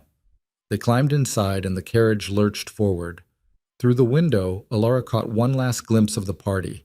Adrian standing frozen, Lydia covering her face, 300 people talking at once. She'd done it, actually done it, declared war in front of everyone who mattered. And now she would find out if she was strong enough to survive what came next. The carriage rattled through the darkening streets, and Alara couldn't stop shaking. Not from fear, though there was plenty of that, but from the sheer adrenaline of what she'd just done. She'd scorched the earth, burned every bridge, 300 witnesses to her complete and total destruction of propriety. Marguerite sat across from her, calm as ever, studying her with those sharp eyes. "Breathe," she said finally. Alara tried. Her lungs felt too small. In front of everyone? Yes, you did. I called him a liar. I called her a traitor. Alara pressed her hands to her face. What have I done? Exactly what needed to be done. Marguerite leaned forward. Listen to me carefully. Right now, back at that party, Adrian is trying to salvage this. He's probably telling everyone you're hysterical, overwrought, confused, that you misunderstood something innocent. They won't believe him. They saw a new bride making accusations. Without proof, it's your word against his. Marguerite's voice was firm. But here's the thing. You don't need them to believe you completely. You just need them to doubt him. And doubt spreads like fire in our world. Alara lowered her hands. So what happens now? Now we go to my townhouse. You stay there tonight. You're not going back to that manor. Not yet. Tomorrow morning, the gossip papers will be falling over themselves to print this story. By noon, everyone in society will be talking about nothing else. About how I'm unstable? About how the Duke of Ashford's marriage is already falling apart. Marguerite smiled thinly. Trust me, Alara. I've seen this play out before. The victim who speaks up always gets vilified first. But if you hold steady, if you don't back down or apologize, the narrative shifts. To what? To questions. Why would a duchess risk her reputation like this unless something truly terrible happened? What kind of man drives his wife to such desperation? And most importantly, Marguerite's eyes glinted. Why is Lydia Vance suddenly avoiding public comment? The carriage stopped in front of Marguerite's townhouse. Inside, the older woman led Alara to a guest room and sent for tea and brandy. Alara sat on the edge of the bed, still in her blue silk dress, feeling like she'd been scraped hollow. A maid brought the tray. Marguerite poured a generous measure of brandy into Alara's tea. Drink. Alara did. The burn steadied her somewhat. I need you to understand something, Marguerite said quietly. What you did tonight, it took courage. Real courage. But courage alone won't win this fight. Then what will? Strategy, patience, and the willingness to be more ruthless than Adrian expects. She sat beside Alara. He thinks you'll crumble now. Run home, apologize, beg him to take you back. That's what he's counting on. I'm not going to do that. Good. Because the moment you apologize, you lose everything. The moment you show weakness, he wins. Marguerite squeezed her hand. Can you be strong enough to see this through? Alara thought about the last week. The wedding night confession. Lydia's smug betrayal. Adrian's cold certainty that she'd simply accept it all. The years stretching ahead of her. Silent and suffocating, playing the dutiful wife while her husband and her former friend laughed at her behind closed doors. Yes, she said, I can. Then tomorrow, we start building your defense. Alara slept fitfully in the unfamiliar bed, dreams tangled with images of the party. Adrian's face when she'd called him out, Lydia's shocked expression, the ripple of gasps through the crowd. She woke at dawn feeling wrung out but strangely clear-headed. Marguerite was already up, sitting in her study with a stack of newspapers spread across her desk. She looked up when Alara entered. Coffee? Please.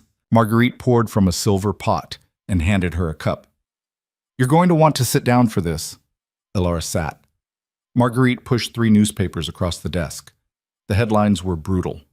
Duchess's shocking accusation rocks Ashworth gala scandal at the party of the season. New bride claims betrayal. Duke of Ashford's marriage in crisis after public outburst. Alara's hands trembled as she read. The articles were careful, no direct accusations, plenty of allegedly and sources claim. But the damage was done. Her name was in every paragraph. So was Adrian's and Lydia's. This is exactly what we wanted, Marguerite said calmly. Look at the language. They're not calling you hysterical. They're calling it shocking. That means people are paying attention. They're also saying I caused a scene. You did cause a scene. Own it. Marguerite tapped one of the articles. This one quotes Lady Pemberton. She said, and I quote, "The new Duchess showed remarkable courage in speaking her truth." That's not nothing, Alara. Alara read the quote twice, her throat tight. She's defending me. Of course she is. I told you, there are women in this world who are tired of watching men get away with everything. You just gave them a rallying cry. A knock at the door interrupted them. The butler entered with a silver tray stacked with calling cards and letters. "These arrived for Her Grace this morning," he said. Marguerite took the tray, sorted through it quickly. Invitations, requests for tea, letters of support. She looked up at Alara. And 3 from Adrian. Alara's stomach clenched. What do they say? Let's find out. Marguerite opened the first one, scanned it, handed it over. Alara, you will return to the manor immediately. This embarrassment ends now. We will present a united front and you will retract your accusations publicly. If you refuse, there will be consequences. Adrian. The second was more of the same. The third was shorter, colder. I am prepared to have you declared mentally unsound if you continue this behavior. Do not test me. Alara set them down carefully, her hands steady despite the rage building in her chest. He's threatening me. He's scared. Marguerite's smile was sharp. Men like Adrian don't threaten unless they're losing control. This is good. Good? He's talking about having me committed. He can try. But declaring your wife insane 3 days after the wedding? That raises more questions than it answers. Marguerite stood, began pacing. Here's what we're going to do. First, you're going to write responses to every supportive letter. Thank them graciously. Show that you're composed, rational, grateful for their kindness. And Adrian's letters? Ignore them. Let him wonder. Let him sweat. She paused. But we do need to address the public narrative, which means you need to make an appearance. Somewhere visible. Somewhere you'll be seen. Where? Lady Pemberton is hosting a charity luncheon tomorrow. Every society matron in the city will be there. You'll attend. Alara's stomach dropped. I can't. You can, and you will. You're going to walk into that room with your head high, smile at everyone who whispers, and show them that you're not broken. Marguerite gripped her shoulders. You're the Duchess of Ashford. Start acting like it. The next 24 hours passed in a blur of preparation. Marguerite coached her on what to say, how to hold herself, which topics to avoid. She sent for Alara's things from the manor. Adrian refused to send them, so Marguerite had her lawyer draft a strongly worded letter threatening legal action. The trunks arrived within hours. Alara dressed carefully for the luncheon in dove gray with pearls, elegant and understated. Not apologetic, but not defiant either. The look of a woman who had nothing to hide. The carriage ride felt too short. When they arrived at Pemberton's estate, Alara's palms were sweating. Remember, Marguerite said quietly, you are the wronged party. You are the victim. But you're also the Duchess. Don't apologize. Don't explain. Just exist. They entered together. The room went quiet. Not completely silent, like at the party, but a noticeable hush. Alara felt every eye on her. Lady Pemberton appeared immediately, taking Alara's hands in hers. Your Grace, how wonderful to see you. Come, let me introduce you to everyone. It was a rescue and they both knew it. Pemberton guided her through the room, making introductions, deflecting pointed questions with icy politeness. Within 20 minutes, Alara found herself surrounded by women who seemed genuinely sympathetic. You were very brave, one of them said quietly. My own husband? Well, let's just say I understand. The Duke should be ashamed, another added, treating you like that. Is it true about Miss Vance? A third whispered. Alara met her eyes steadily. Yes. The woman's face hardened. I never liked that girl. Too sweet. Always made me suspicious. More women joined the conversation, each adding their own observations about Adrian's character, Lydia's fakeness, the general awfulness of men who thought they were above consequences. It felt surreal. These women who'd been strangers a week ago, rallying around her like she was one of them. Maybe she was. Then Helena Blackwood appeared at her elbow. Walk with me. They moved to a quieter corner. Helena studied her carefully. How are you really? Terrified, angry, exhausted. Good. That means you're still fighting. She lowered her voice. I heard something interesting this morning. Thought you should know. What? Lydia Vance left the city, yesterday, late at night, took a carriage to her family's country estate. Elara's pulse quickened. She ran, Helena confirmed, which tells me she knows exactly how bad this looks. A woman with nothing to hide doesn't flee the city the moment accusations surface. Does everyone know? Not yet, but they will by this evening. Helena's smile was sharp. I may have mentioned it to a few select people. You know how these things spread. Elara felt something shift in her chest. Hope, maybe, or vindication. Thank you. Don't thank me yet. Adrian's still here, and he's not going quietly. Helena glanced across the room. He's been sending letters to everyone who matters, trying to control the story, saying you misunderstood, that you're overwhelmed by the demands of your new position. Calling me fragile. Essentially. But here's the thing. The more he insists you're unstable, the more people wonder why he married an unstable woman in the first place. It's not a good look for him.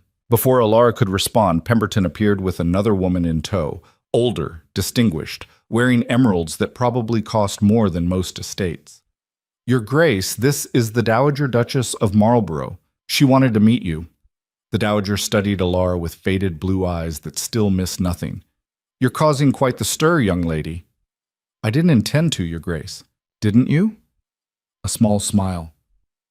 I think you knew exactly what you were doing, and I think you were right to do it. She leaned closer. My grandson behaves similarly to your husband. Keeps a mistress, expects his wife to tolerate it. I've told him he's a fool, but he doesn't listen. Perhaps your example will teach him something. I hope so. So do I. Courage should be rewarded, not punished. The Dowager straightened. You have my support, Duchess. If you need anything at all, you send word. She swept away, leaving Elara slightly stunned. That, Marguerite murmured, appearing at her side, is what victory looks like. The Dowager's opinion carries enormous weight. If she's backing you, others will follow. The luncheon continued, and with each passing hour, Elara felt the tide shifting. Not completely. There were still women who avoided her, who whispered behind their fans, but enough. Enough to matter.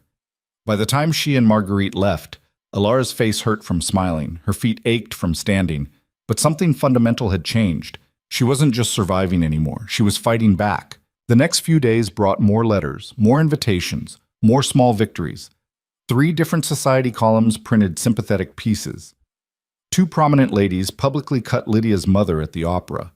Adrian's business partner was seen having a tense conversation with him at his club. The pressure was building. And then came the breaking point. Elara was having tea with Marguerite when the letter arrived. Heavy paper, formal seal. Marguerite opened it, read quickly, and her eyebrows rose. Well, this is unexpected. What? It's from the Duke of Ashford. He's requesting a formal meeting, neutral ground, his lawyer and mine present. Marguerite looked up. He wants to negotiate. Elara's heart pounded. Negotiate what? Terms. For the marriage going forward, or, Marguerite paused, for ending it. He'd divorce me? He might, if he thinks that's less damaging than letting this continue. She set down the letter. The question is, what do you want? Elara stood, walked to the window.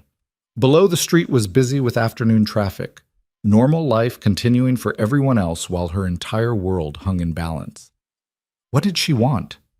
A week ago, the answer would have been simple. She wanted her husband to love her, wanted her friend back, wanted the life she'd imagined when she said her vows. But that life had never existed. It had been a fantasy, a lie, a trap disguised as security. I want, she said slowly, to never be powerless again. Then we negotiate from strength. Marguerite joined her at the window. Make him believe you're willing to burn everything down unless you get what you want. What if I am willing? Even better. The meeting was set for 3 days later at a lawyer's office in the city. Neutral ground, as promised.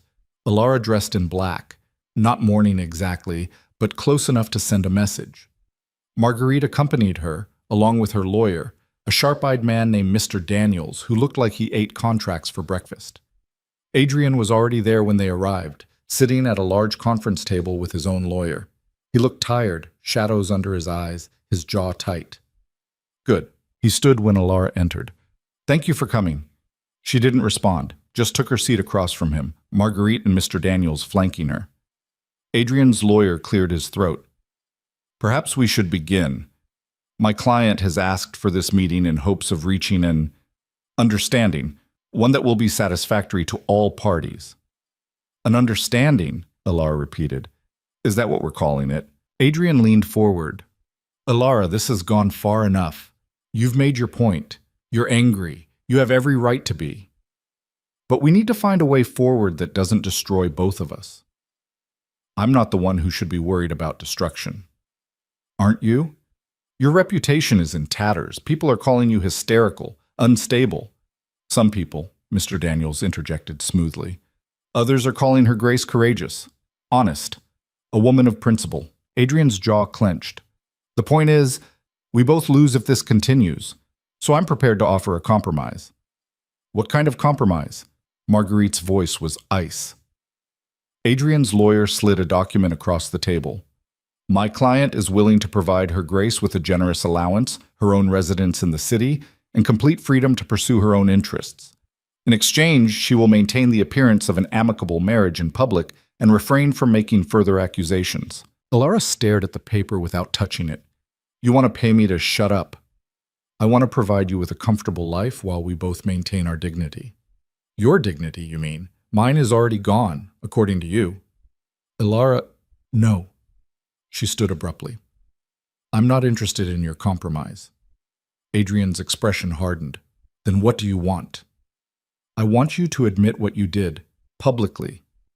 Silence fell like a stone. Adrian's lawyer looked like he might be sick. That's not going to happen, Adrian said flatly.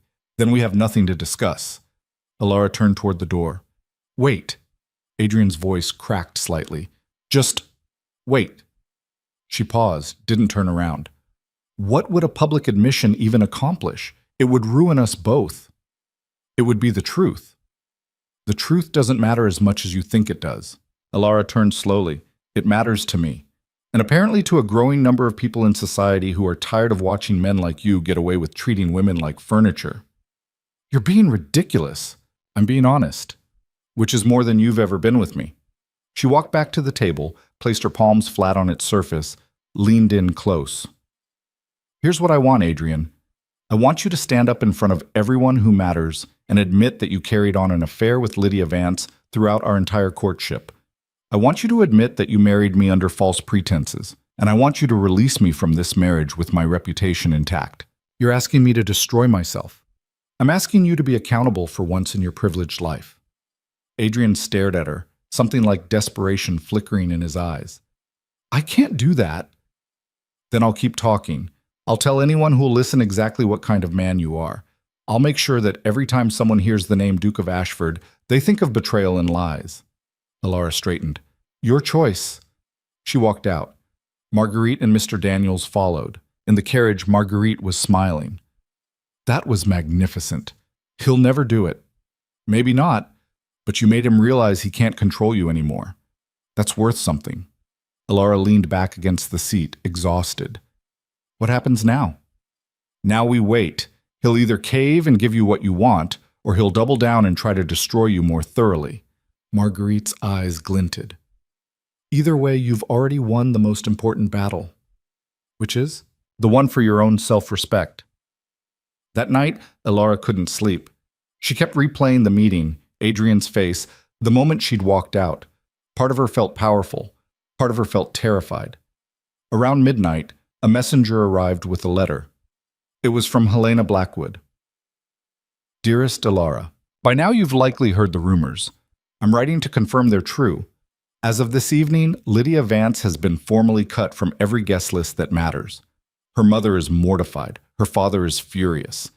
And the young lady herself remains in exile at their country estate, refusing to see anyone. More interestingly, I've heard from multiple sources that several of Adrian's business associates are reconsidering their partnerships. Apparently, a man who can't keep his marriage together isn't trustworthy in other areas either. You're winning, darling. Keep going. Yours in solidarity, Helena Ilara read the letter 3 times, her hands shaking. Not from fear this time, from triumph. She walked to her writing desk and pulled out fresh paper, began composing responses to the supporters who'd written her. Thank you notes, acceptances to tea invitations, careful, strategic moves in a game she was finally learning to play. 2 days later, another letter arrived, this one from Adrian's lawyer. Her Grace the Duchess of Ashford. My client has reconsidered your proposal. He is willing to discuss terms for a formal separation with your reputation preserved, contingent on certain conditions. Please advise if you are amenable to further negotiations. Ilara showed it to Marguerite.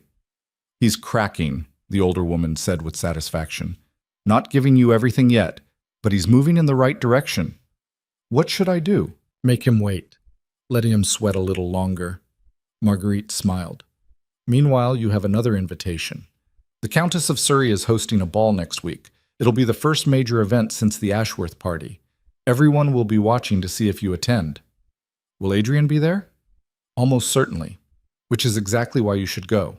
Show them you're not hiding, not ashamed, not defeated. Ilara took a deep breath. All right, I'll go. Excellent. And Ilara?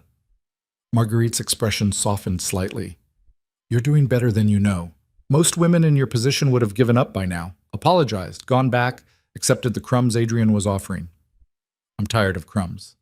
Good, because you deserve the whole damn feast. The ball was magnificent. Hundreds of candles, champagne flowing, the most powerful people in society gathered in one place.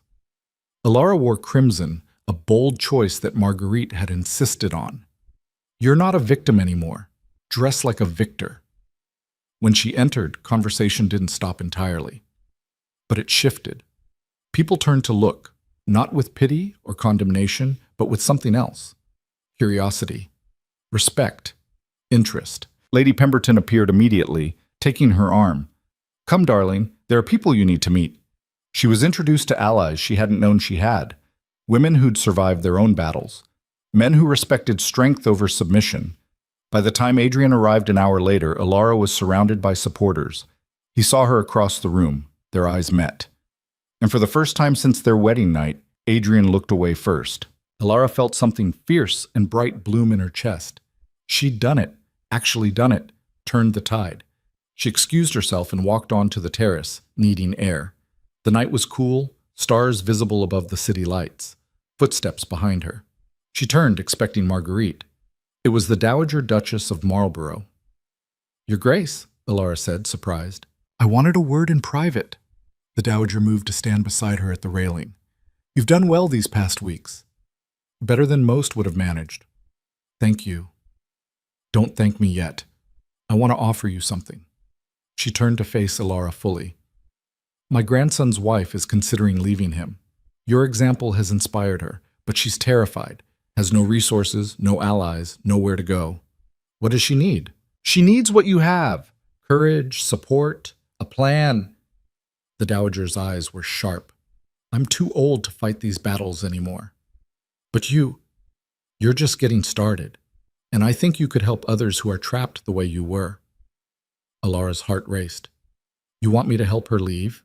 I want you to show her it's possible, that there's life after rebellion, that sometimes burning it all down is the only way to build something better. The Dowager smiled.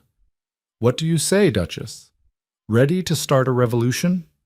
Ilara looked out at the city, at all the glittering windows hiding all the secret miseries, all the women suffering in silence because they'd been taught that was the only way. She thought about who she'd been 2 weeks ago, naive, desperate, grateful for crumbs, and who she was now. Yes, she said. I'm ready. The Dowager's smile widened. Good. Then let's go make some powerful men very, very uncomfortable. They walked back inside together, and Ilara felt something shift in the air around them. This wasn't just about her anymore. Wasn't just about Adrian and Lydia and one broken marriage. This was bigger, and she was going to see it through. The carriage rattled through the darkening streets, and Ilara sat frozen, staring at her hands. They were still trembling. She couldn't make them stop. Breathe, Marguerite said quietly. Just breathe. Ilara tried. The air caught in her throat, came out jagged. I can't go back there. To the manor. I can't face him. You're not going back. Not tonight. Marguerite rapped on the ceiling. Driver, to my townhouse. The carriage changed direction. Alara closed her eyes, tried to process what had just happened. She'd stood in front of 300 people and destroyed her husband's reputation, her own reputation, everything. What did I do? The words came out broken. What you had to. Marguerite's voice was firm. And what very few women have the courage to do. They're going to ruin me. They're going to try. Marguerite leaned forward. Alara, look at me. She did. Marguerite's eyes were sharp, steady, utterly certain. The next few weeks are going to be brutal. There will be gossip, judgment, people cutting you at parties. Adrian will retaliate. He won't let this stand without a fight. But if you hold your ground, if you refuse to apologize or back down, you will survive this. Do you understand? How can you be sure? Because I've seen this play out before. Society loves scandal, but they love a compelling story more. And right now, you're the heroine of the most compelling story in London. Marguerite sat back. The question is whether you can stomach playing the part long enough to win. Alara didn't answer. Couldn't answer. Her mind was still stuck on the moment she'd turned around and walked away, leaving Adrian and Lydia standing there exposed. The look on Adrian's face. Pure rage. The carriage stopped outside Marguerite's townhouse. Inside, the older woman poured 2 generous glasses of brandy and pressed one into Alara's hands. Drink. Alara drank. The liquor burned, but it helped, a little. What happens now? She asked. Now we wait. Adrian will send word, probably tonight, demanding you return, threatening consequences, trying to intimidate you into submission. Marguerite settled into her chair. You ignore him. I can't just ignore my husband. You absolutely can. You're not his property, no matter what he thinks. And the more you assert your independence, the weaker his position becomes. He's a duke. I'm also a duke. A duchess, technically, but the power is the same. Marguerite's smile was sharp. You have a title now, Alara. Use it. They talked until midnight. Marguerite walking her through what to expect, how to respond, which alliances to cultivate, and which to avoid. By the time Alara finally fell into bed in Marguerite's guest room, her head was spinning with strategy and her body was exhausted. She expected nightmares. Instead, she slept dreamlessly, a heavy black nothing that felt like mercy. Morning came with a knock on the door and Marian's voice. Your Grace? Lady Marguerite asked me to bring your breakfast. Alara sat up, disoriented. Marian, how did you... Lady Marguerite sent for me early this morning, Your Grace. She thought you might want a familiar face. Marian set down the tray, her expression carefully neutral.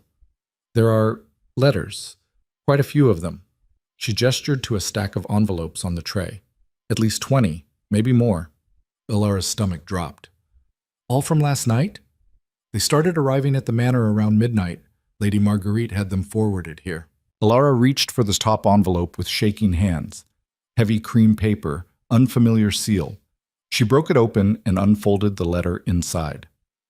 Duchess Hale, what you did last night took remarkable courage. My husband carried on an affair for 7 years while I smiled and pretended not to notice. I wish I'd had your strength. If you ever need an ally, you have one in me. Yours in solidarity, Lady Catherine Morris. The next letter was similar. And the next. And the next. Women she'd never met, offering support, sharing their own stories of betrayal in silence. Not all of them were kind. 3 were scathing, calling her reckless and foolish, and warning that she'd destroyed any chance at happiness. But most were encouraging. Marian, Alara said quietly, how many letters arrived at the manor? Over 50, Your Grace. More are still coming. 50 letters. In less than 12 hours. Alara set them aside and picked up her tea with shaking hands. She'd expected condemnation, expected to be cast out, shunned, destroyed. Instead, Your Grace? Marian hesitated. If I may, what you did last night, it was brave. Alara looked up sharply. You think so? I think... Marian chose her words carefully. I think every woman in service has watched situations like yours play out. Watched ladies accept terrible treatment because they had no other choice. What you did, refusing to accept it, it matters. The unexpected kindness broke something in Alara's chest. She blinked hard against sudden tears. Thank you. Marian curtsied and left. Alara finished her tea and dressed, choosing a simple gray dress that felt appropriately somber. When she came downstairs, Marguerite was in her study, reading a newspaper with obvious satisfaction. You've made the society pages, she said without looking up. 3 different columns. The Post called you refreshingly honest. The Chronicle called you dangerously unhinged. She smiled. Both excellent publicity. This isn't publicity. This is my life falling apart. Same thing in our world. Marguerite folded the paper. Lady Pemberton sent word this morning. She wants to call on you this afternoon. So does Helena Blackwood and the Countess of Surrey. Why? Because you're interesting now, and because they smell blood. Marguerite stood. Adrian's blood specifically.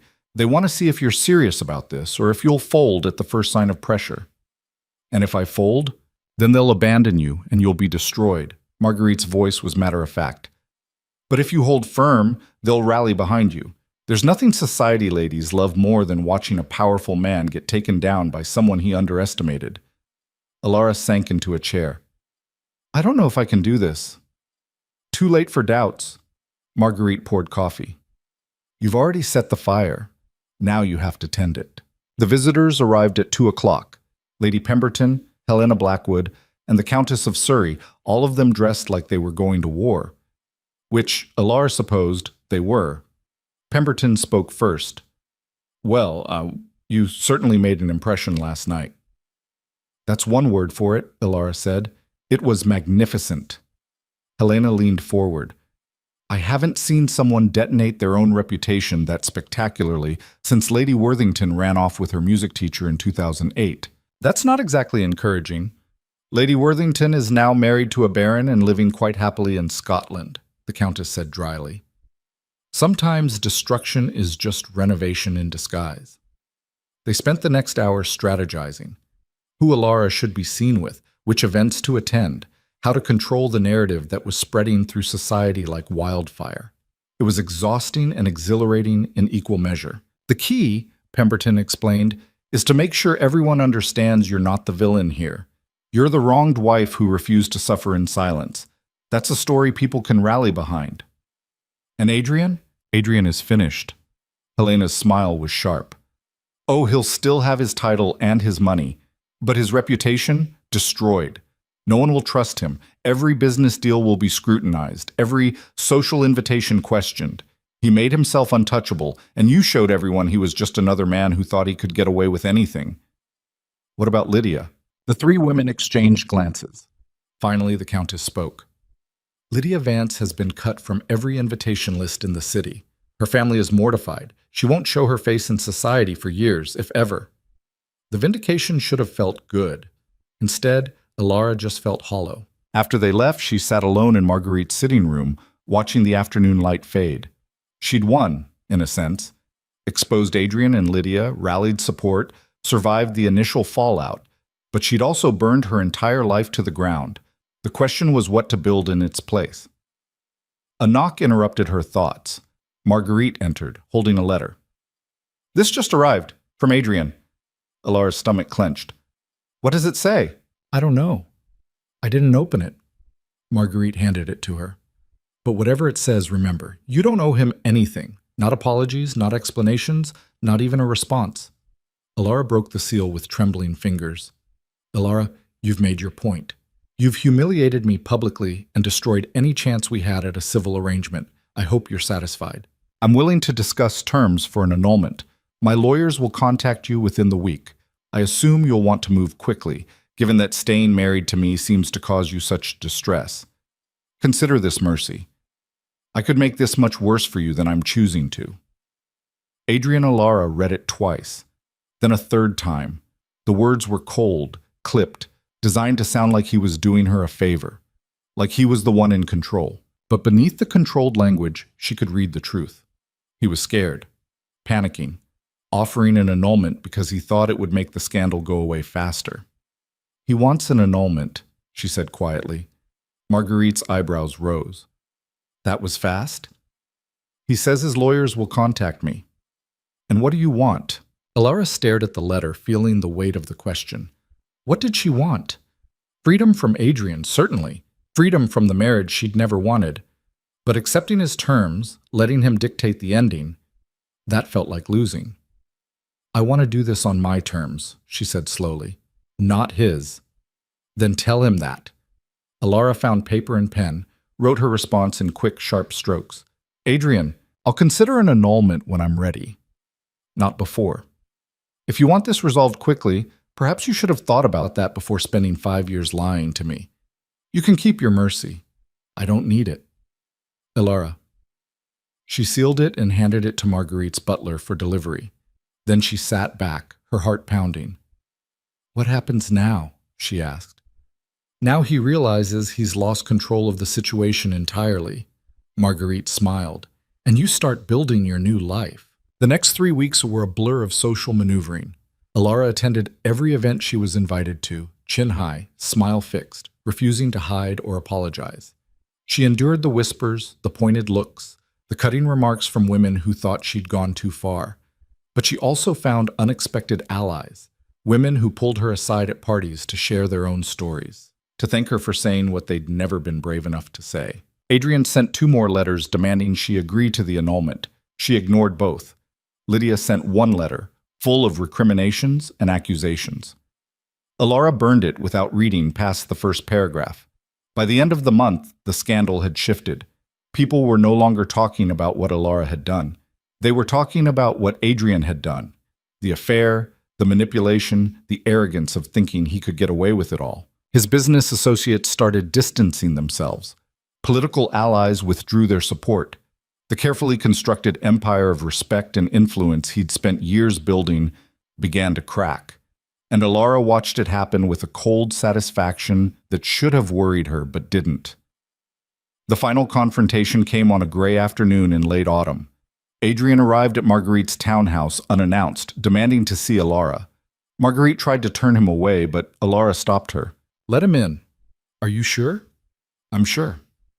Adrian entered the sitting room looking haggard, shadows under his eyes, his usual composure frayed at the edges. He stopped when he saw Alara, sitting calmly by the window with a book in her lap. We need to talk, he said. Then talk. He crossed the room, stopped a few feet away. This has gone on long enough. You've made your point. You've punished me. Now it's time to be reasonable. Reasonable. Alara set down her book. Like you were reasonable when you told me about your 5-year affair on our wedding night? That kind of reasonable? I was honest with you. You were cruel. There's a difference. Adrian's jaw clenched. Fine. I was cruel. I handled it badly. Is that what you want to hear? I don't want to hear anything from you. Then what do you want? His voice cracked, just slightly. Tell me what you want, and I'll give it to you. Money, property, the annulment, whatever it takes to end this. I want you to understand what you did to me. I know what I did. No, you don't. Alara stood. You think this is about the affair, about Lydia. But it's not. It's about the fact that you looked at me and saw nothing. Not a person, not a partner, just a convenient solution to a social problem. You didn't even try to see me as human. That's not... And then you had the arrogance to call it honesty, to act like you were doing me a favor by telling me the truth.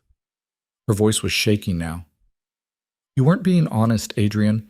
You were being a coward, because actually treating me with respect, actually considering my feelings, that would have required you to see me as your equal, and you never did. Adrian stared at her, something raw and unfamiliar crossing his face. What do you want me to say? Nothing. There's nothing you can say that would make this better. Then why are you dragging this out? Why won't you just take the annulment and move on?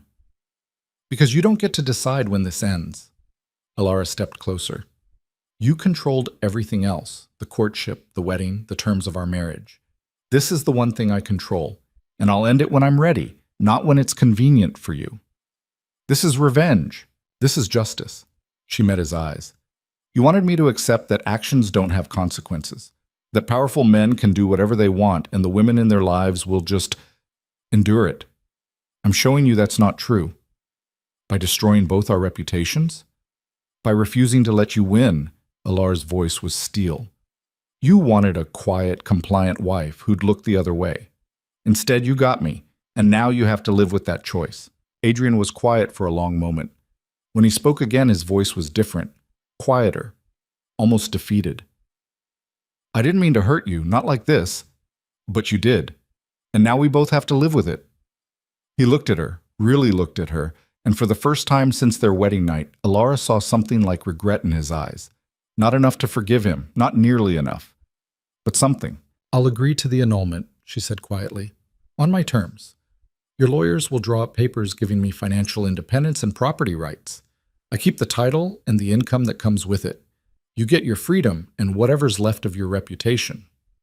That's generous. That's strategic. This way, we both get what we actually want. You get rid of me. I get to never see you again." Adrian nodded slowly. "And Lydia? I don't care what you do about Lydia. Marry her, don't marry her. That's between you and whatever's left of her social standing." Alara walked to the door, opened it. "But if you ever speak to me again, if you ever try to control or manipulate or underestimate me again, I will make what happened at the Ashworth party look like a friendly conversation. Are we clear?" "Crystal." "Good. Your lawyers can contact Marguerite's lawyers. I'll expect the papers within 2 weeks." Adrian left without another word. The moment the door closed behind him, Alara's legs gave out. She caught herself on the back of a chair, breathing hard. Marguerite appeared in the doorway. "You did well. I think I'm going to be sick." "That's normal. It means you're still human." Marguerite helped her to a chair. "But you stood your ground. That's what matters." The annulment papers arrived 12 days later. Alara read them carefully, had Marguerite's lawyer review every clause, and signed them in the presence of 3 witnesses. It was official. She was no longer Adrian's wife, but she was still the Duchess of Ashford. The title, the income, the property, all of it remained hers. Adrian had granted her complete independence in exchange for his freedom. It was, Alara realized, the best possible outcome. She had everything she'd wanted from the marriage except the marriage itself, and she found she didn't miss that part at all. 6 months later, Alara stood in the drawing room of her new townhouse, an elegant property in the city that she'd purchased with her own money, decorated to her own taste. Marguerite sat across from her, reviewing the guest list for Alara's first official dinner party as an independent duchess. "This is quite the collection," Marguerite said. "Half of London's most influential women. And not a single man who expects me to defer to him," Alara added. "Perfect. You've come a long way from the girl who cried in my sitting room 6 months ago. That girl was naive. She thought the world would be fair if she just followed the rules." Alara looked out the window at the busy street below. "I'm not naive anymore." "No, you're not." Marguerite set down the list. "You're formidable. It's a good look on you." Alara smiled. She'd heard through the gossip network that Adrian had retreated to his country estate, avoiding London society entirely. Lydia had moved to the continent, her family too ashamed to show their faces. Meanwhile, Alara had become something of a legend, the Duchess who'd publicly destroyed her husband and somehow emerged stronger. It wasn't the life she'd imagined on her wedding day, but it was hers, entirely, completely hers. "Do you ever regret it?" Marguerite asked quietly. "What you did at the party?" Alara considered the question. 6 months ago, she would have said yes, would have been terrified of the scandal, the whispers, the social death she'd courted by speaking the truth. Now? "No," she said. "I regret trusting them in the first place. But exposing them? That was the best decision I ever made. Even though it cost you your marriage, that marriage was already dead. It died the moment Adrian told me about Lydia. All I did was bury it publicly instead of letting it rot in private." Marguerite raised her glass. "To public burials, then." Alara clinked her glass against Marguerite's. "And to building something better from the ashes." The dinner party that evening was a success. Alara moved through her guests with confidence, laughing and charming and playing the role of hostess with an ease she'd never felt at Hale Manor. These were her friends, her allies, women she'd chosen instead of being chosen for her. Near the end of the evening, Lady Pemberton pulled her aside. "I have news. Adrian is selling Hale Manor." Alara's eyebrows rose.